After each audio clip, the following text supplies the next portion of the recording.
Tahukah Anda buah apa ini?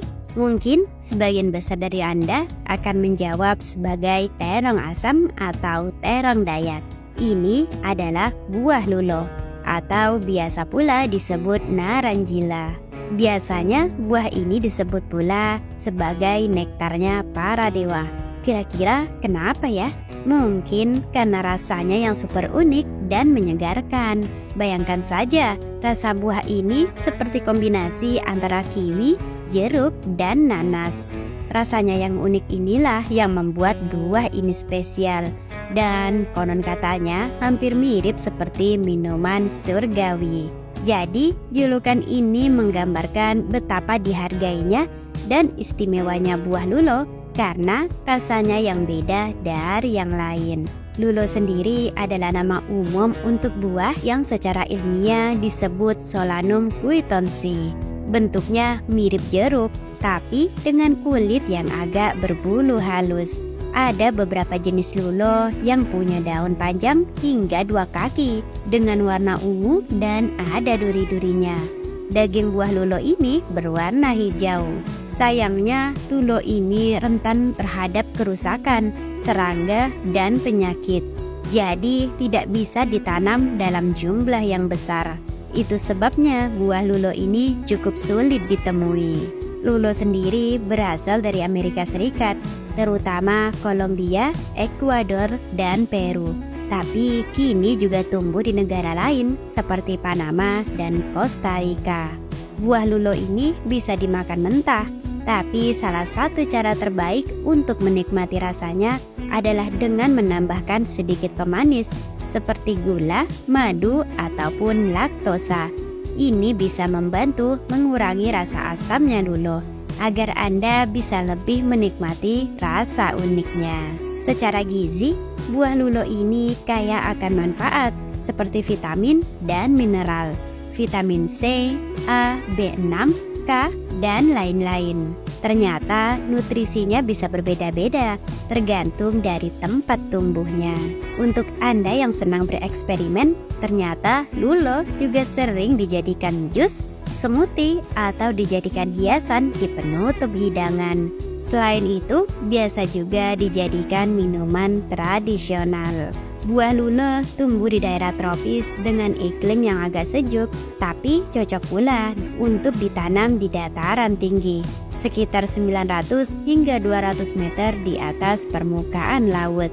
Lulo tumbuh baik saat suhunya di bawah 30 derajat Celcius dan tidak tahan terhadap embun beku. Walaupun lulo bisa tumbuh dengan sinar matahari penuh, tapi juga bisa tumbuh dengan naungan, terutama di daerah dataran rendah yang suhunya lebih dari 30 derajat Celcius. Tanaman lulo sangat senang terhadap tanah yang subur, lembab, dan memiliki drainase yang baik. Tapi hati-hati, lulo tidak tahan banjir. Untuk menanam tanaman lulo, bibitnya dapat diperbanyak dengan biji atau stek.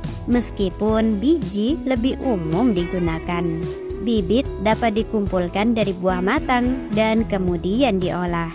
Di Amerika Latin, biji lulo biasanya dibiarkan berfermentasi di tempat yang teduh, kemudian dicuci untuk menghilangkan ampas di sekitar biji, dan kemudian dikeringkan.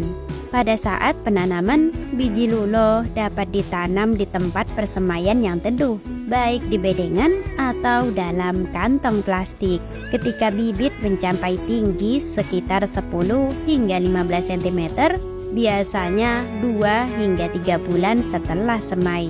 Bibit tersebut pun dapat dipindahkan ke lubang tanam yang digali dengan lebar 30 cm dan kedalaman 30 cm dan dapat diperkaya dengan kompos organik.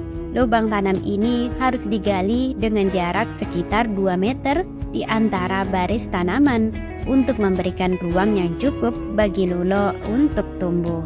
Selain itu, lulo memerlukan pupuk NPK atau pupuk kandang setiap bulannya dan harus disiram selama musim kemarau. Hama yang harus diwaspadai pada tanaman lulo seperti simpul akar yang dapat merusak akar dan mengakibatkan tanaman menjadi kecil dan kekurangan unsur hara. Buah lulo dapat dipanen sekitar 10 hingga 12 bulan setelah benih disemai, dan produksi akan berlanjut selama 3 hingga 4 tahun sebelum tanaman akan mulai mati. Tanamannya sehat dapat menghasilkan sekitar 100 hingga 105 buah setiap tahun, dan panen buahnya biasanya dilakukan setiap 7 hingga 10 hari. Saat memanen buah lulo, penting untuk melindungi tangan dari bulu-bulu tajam yang ada pada kulit buah. Buah yang sudah matang biasanya memiliki warna jingga tua, dan bulu halusnya akan mudah terlepas dengan sentuhan lembut. Buah yang sudah matang dapat disimpan hingga 8 hari tanpa perlu menggunakan lemari es jika dipanen dan dibersihkan sebelum matang sepenuhnya. Jadi penasaran bagaimana rasanya? Yang sudah pernah mencobanya, tulis di kolom komentar ya. Terima kasih telah menonton. Semoga video kami bermanfaat.